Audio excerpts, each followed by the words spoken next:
Hi, I'm Ann Gage of Confident Horsemanship, and this is Millie. Millie is about 12 years old. She's an Anglo-Arab, and she's a horse who was rescued by Whispering Hearts Horse Rescue. She's here for some training, and today I'm going to be lunging Millie and explaining how I use lunging to work with a horse. Some people like to use lunging as a way to get the bucks out or to get their horse tired before they ride them. I like to use lunging as a training tool to bring the horse into a better frame, to teach them to go into contact comfortably, to engage their hindquarters through all of their gaits, so that everything we do with the lunging would translate into how I'd want the horse to carry herself when she's being ridden. So with Millie, her tendency is to brace and throw up her neck, which causes her to drop her back, which is not a healthy way for a horse to carry herself, especially when she's carrying the weight of the rider. So I'll be working with the lunging to bring her into a frame more like this, where her neck is level or even stretching down. And she's also going with a true bend, so that if we're going to the left, her body has a left bend. If we're going to the right, her body has a right bend. I'm starting out just with the halter, just to show you how she goes by herself without any additional gadgets on. And what's going to be important is my alignment to her body.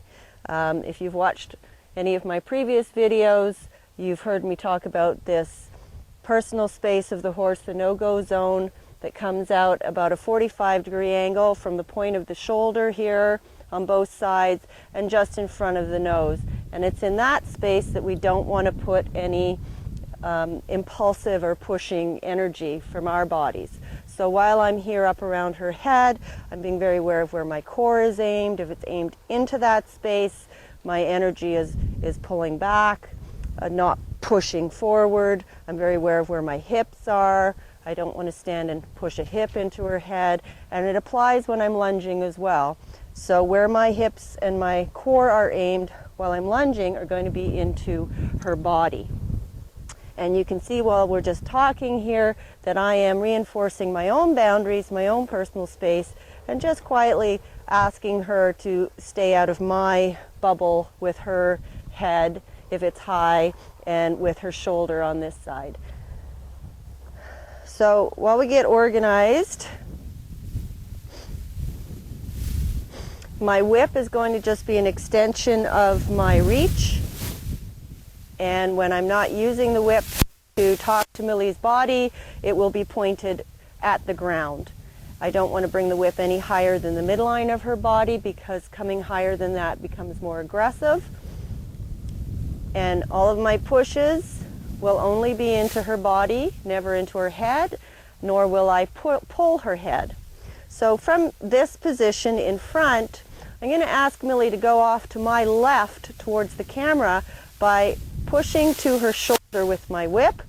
As she moves around, I'm going to pivot my core, my belly button, into her shoulder. And I want to keep that alignment the whole time we're lunging. If I want her to go forward more, I'm going to push into her flank here.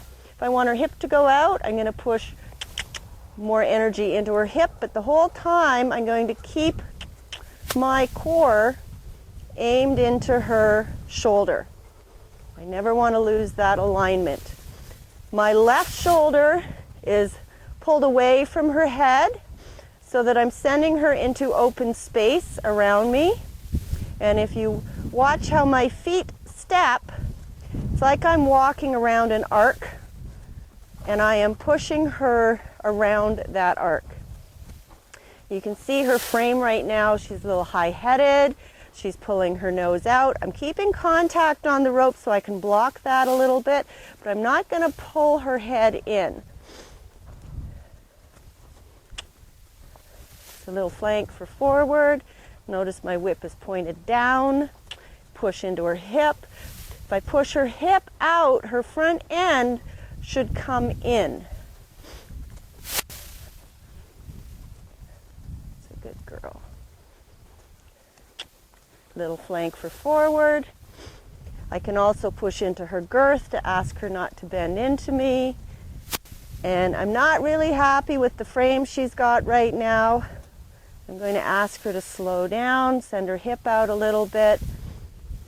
She lowers her head. Calls to her friends. And I'm going to now step into her hip, take up a little line, step into her hip, and draw back to invite her to turn in towards me.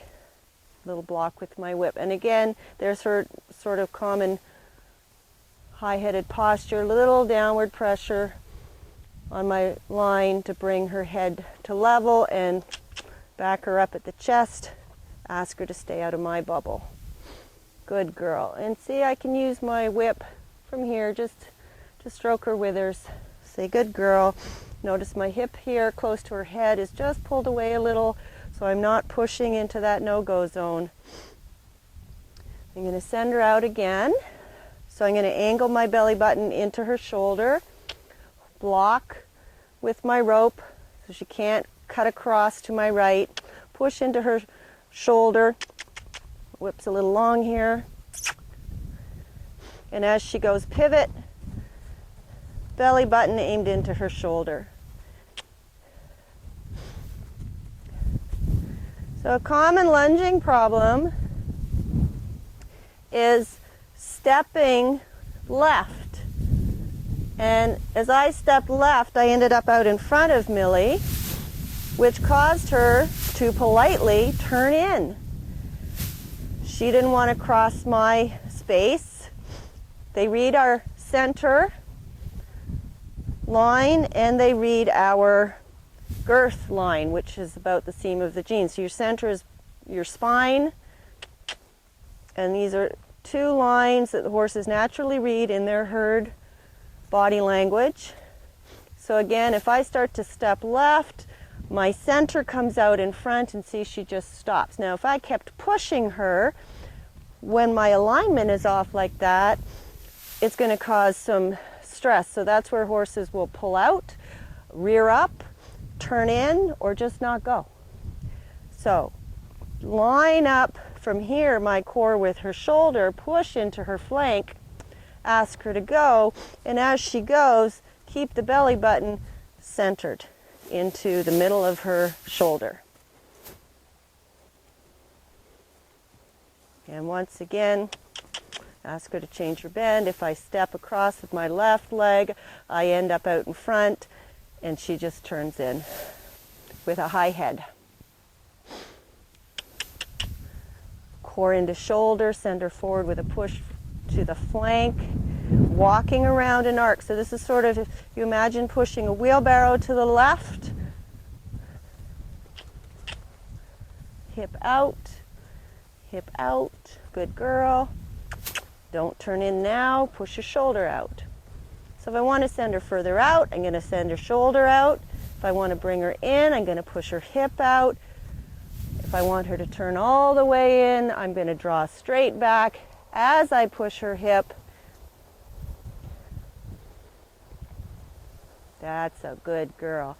And although she didn't come in perfectly straight to me, she is, we are working on her issues, her head shyness issues. She did turn in, and you see this often counterbent. She's often counterbent because she doesn't want to have her head so vulnerable and accessible. Stay out of my space, good girl.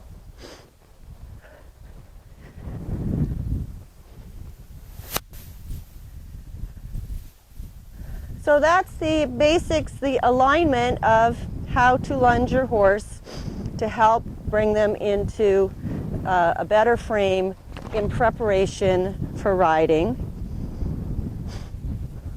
And there's a reason not to have your loops hanging down by the ground, because my foot just got through there.